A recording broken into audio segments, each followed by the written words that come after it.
Hi there, Leo. Thank you for joining me for your weekly forecast for week commencing the 26th of September. I recently told you about the arrival of Jupiter in your sector of everyday communications. Jupiter's going to be with you for pretty well the next year, and it can give you a real burst of extra energy and verve when it comes to ideas. Now this week, the Sun goes alongside Jupiter for the first time in 12 years in this zodiac sign, in the sign of Libra. Now Libra itself is very much to do with justice, fairness, and also just getting ideas across because it's an air sign. So this combination can give you an enormous groundswell of desire to chat to people, whether it's in a social context, or explain the things that are really important to you in terms of your ideas. Now, if you do want to connect with people better, this would be a fine time to build a website, start a blog, or if you have these already, spend more time working on them, or perhaps improve your technology. And some Leos may even be thinking about a new mode of transport. It's a really exciting time when you can feel much more optimistic about all parts, all different elements of your situation. But there's also on the more practical part of your situation too. Now that's been ongoing for the last 7 years with the transit of Pluto. But Pluto has been tracking backwards for the last 5.5 months. Pluto is the depth of things, it's the truth, it's about power. And of course it was clashing with Uranus until March of this year for the previous 2 or 3 years in quite a difficult way, where your desire to be a free, an individual, an independent person may have felt compromised by your obligations to other people.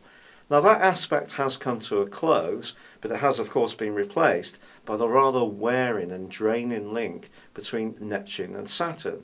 And I think when it comes to your romantic situation, especially if there's shared assets or shared responsibilities, that may have been a tricky area too over the last few months. But Pluto going forwards also coincides with its continuing link with Mercury. And if you do need to be precise about the details of a financial matter, the first half of this week can see you on top form. But Tuesday also sees Mars move into the same location as Pluto. Now Mars has been going through a very beneficial transit in the sign of Sagittarius for you, and the previous 6 weeks may have seen you just feeling a lot more upbeat in general, even if at times there's been some kind of underlying drainingness. I'm not sure that's a particularly good adjective, but that drainingness has been counterpointed in some ways by Mars. But Mars's arrival in Capricorn can see you much more physically active, it can give you much more drive, and during the middle of October it's going to go alongside Pluto, and I think something around the fundamental structure of your life can change at that point.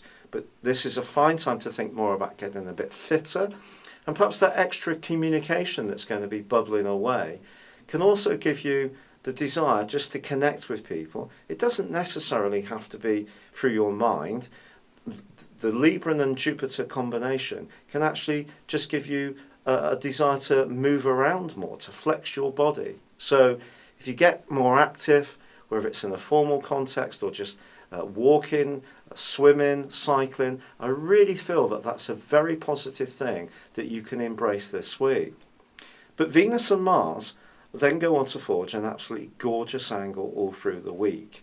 But they're not located in particularly romantic locations, areas for you. But they are balancing your feminine and masculine energies. And I think with Venus continuing in a very sensitive area, you'll need in a romantic context for someone to really be able to tune into you. However bubbly you may seem at one level, there's still a tender heart at another, which needs a certain amount of encouragement and nurturing.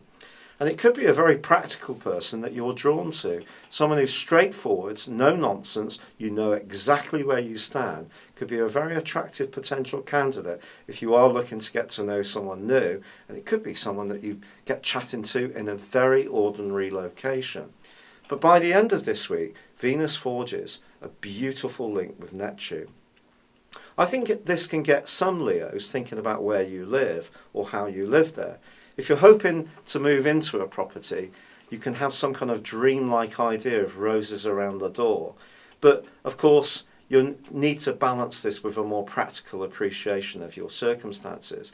But a lot of discussion at the end of this week can actually be not so much bubbly as very focused, because the new moon in Libra forges a great link with Saturn. So if you need to just really crystallize everything down to what's vitally important, I feel you need to be in an environment where you feel at peace, where you can communicate easily, where you can practically lead your life, and then that's going to give you the stage to go forwards and propagate the ideas and the bubbly personality in a more social context, which are rarely lacking in talent for at the best of times, but it really is given a boost this week. But all those fundamentals need to be right underneath that too. It's been a real pleasure being with you. Thank you for joining me. Good luck and goodbye for now.